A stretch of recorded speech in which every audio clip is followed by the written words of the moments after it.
Kovai mile mark சம்பா ரவை நிறுவன பங்குதாரர்கள் செந்தில்குமார், பாலசுப்ரமணியன், பொன்முருகன், தமிழக வியாபாரிகள் சம்மேளன ரங்கேகவுடர் வீதி தலைவர் மணி ஆகியோர் செய்தியாளர்களுக்கு பேட்டியளித்தனர். அப்போது அவர்கள் கூறும்போது, கோவை ரங்கேகவுடர் வீதியில் 60 வருட பாரம்பரியமிக்க ஒரு நிறுவனமாக எங்களுடைய மைல் மார்க் சம்பா ரவை நிறுவனம் செயல்பட்டு வருகிறது. சம்பா ரவை என்பது தமிழக மக்களின் அன்றாட உணவு முறையில் உள்ள ஒரு விஷயம். இதில் எங்கள் மைல் மார்க் சம்பா ரவையின் நற்பெயரை கெடுக்க வேண்டும் என்ற நோக்கத்தில் மைல் மார்க் சம்பா ரவை சாப்பிடும் மக்களிடம் பீதியை கிளப்பி வருபவர்கள் மீது கடும் நடவடிக்கை எடுக்க வேண்டும் என்ற நோக்கத்தில் தான் தொடர் புகார்களை நாங்கள் அளித்து நடவடிக்கை எடுக்க வலியுறுத்தி வருகிறோம். மைல் மார்க் சம்பா ரவை சாப்பிட்டதால் உடல் நலக்குறைவு ஏற்பட்டது என ஒரு பொய்யான வழக்கை சென்னை உயர்நீதிமன்றத்தில் கோவை தப்பம்பட்டியைச் சேர்ந்த ரவிகாந்த் என்பவர் கடந்த ஆண்டு தாக்கல் செய்திருந்தார். இதைத் தொடர்ந்து உணவு பாதுகாப்புத்துறை அதிகாரிகள் மைல் மார்க் சம்பா ரவை உள்ளிட்ட பல்வேறு நிறுவனங்களின் சம்பா ரவை தயாரிப்புகளை உணவு பரிசோதனை கூடத்திற்கு அனுப்பி வைத்தனர். அதில் மைல் மார்க் சம்பா ரவையில் எந்தவிதமான வேதிப்பொருள், பூச்சிக்கொல்லி மருந்து கலக்கவில்லை என சோதனை அறிக்கை வந்தது. இந்த அறிக்கையை உணவு பாதுகாப்புத்துறை அதிகாரிகள் சென்னை உயர்நீதிமன்றத்தில் தாக்கல் செய்தனர். மேலும் பொய்யான வழக்கை தாக்கல் செய்த ரவிகாந்த் என்பவரின் முகவரிக்கு விசாரணைக்கு நேரில் வருமாறு உணவு பாதுகாப்புத்துறை அதிகாரிகள் பலமுறை சம்மன் அனுப்பினர். ஆனால் ரவிகாந்த் நேரில் ஆஜராகவில்லை. கடந்த மாதம் 7ஆம் தேதி சென்னை உயர்நீதிமன்றத்தில் வழக்கு விசாரணை நீதிபதி பரத சக்கரவர்த்தி முன்னிலையில் வந்தது. வழக்கை விசாரித்த நீதிபதி மைல் மார்க் சம்பா ரவை நிறுவனத்தின் மீது போடப்பட்ட பொய் வழக்கை தள்ளுபடி செய்து உத்தரவிட்டுள்ளார். உத்தரவில் மைல் மார்க் சம்பா ரவை மீது போடப்பட்டது ஒரு புனையப்பட்ட பொய் வழக்கு என்றும் உத்தரவிட்டுள்ளார்.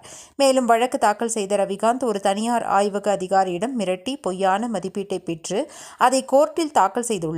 இதற்கு பின்புலமாக கோவையில் உள்ள தனியார் நிறுவன உரிமையாளர் உள்ளார் என்பது நாங்கள் பெற்ற தகவலின்படி தெரியவந்தது. மேலும் மைல் மார்க் சம்பா ரவை குறித்து கடந்த மாதத்தில் அவதூறு வீடியோவை வாட்ஸ்அப்பில் சிலர் பரப்பினர். இது குறித்து கோவை மாநகர போலீஸ் கமிஷனரிடம் புகார் அளித்தோம். இந்த வீடியோவை ஏற்கனவே வழக்கு தொடர்ந்த ரவிகாந்த் தான் பரப்பி வருகிறான் என்று புகார் அளித்திருந்தோம். இது குறித்து விசாரணைக்கு நேரில் கடந்த 22ஆம் தேதி ஆஜராகுமாறு ரவிகாந்திற்கு கோவை கடைவீதி போலீசாரும் கோவை மாநகர சைபர் கிரைம் போலீசாரும் சம்மன் அனுப்பியிருந்தனர். ஆனால் அன்றைய தேதியில் ரவிகாந்த் நேரில் வந்துவிட்டு விசாரணைக்கு ஆஜராகாமல் செல்போனை சுவிட்ச் ஆஃப் செய்துவிட்டு தப்பிச் சென்றான். அவரது வழக்கறிஞர் என கூறிக்கொண்டு வந்த நெடுஞ்செழியன் என்பவர் மட்டும் 2 போலீஸ் ஸ்டேஷனில் சிறிது நேரம் இருந்துவிட்டு ரவிகாந்தை அழைத்து கொண்டு வருவதாக கூறிவிட்டு சென்ற அவரும் இதுவரை வரவில்லை.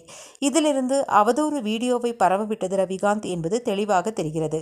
இவனது பின்புலமாக செயல்பட்டவர் யார் என்பது விரைவில் வெளி உலகிற்கு வந்துவிடும். அதனால்தான் போலீஸ் விசாரணைக்கு ஆஜராகாமல் செல்போனை சுவிட்ச் ஆஃப் செய்துவிட்டு தப்பிச் சென்றுள்ளான். ரவிகாந்த் மீது வழக்கு பதிவு செய்து நடவடிக்கை எடுக்க வேண்டும் என்று மீண்டும் கோவை மாநகர போலீஸ் கமிஷனரிடம் புகார் கொடுத்துள்ளோம்.